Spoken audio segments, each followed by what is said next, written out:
1 мая и День Победы. Здесь, как правило, собирались жители поселка, чтобы праздничным концертом отметить красный день календаря. В этом году встретиться негде. Впрочем, Дом культуры Бугульма служит не только для массовых празднований. Здесь же располагается единственный спортзал.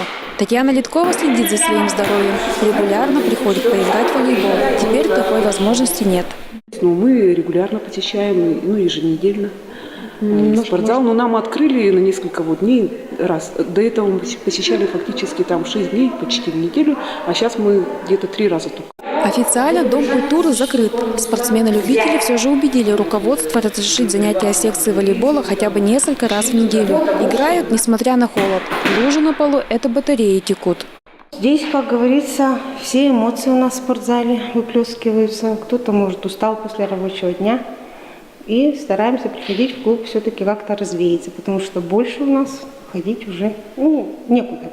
Причина чрезвычайного положения – халатность кочегаров. Ситуация повторяется второй год. В прошлый раз поломку ликвидировали только осенью, когда в навигацию в поселок доставили необходимые материалы. Когда начнут ремонтировать систему отопления в этом году, да и будут ли вообще, пока неизвестно. Антонида Литкова, Тимур Соболев, телеканал «Север».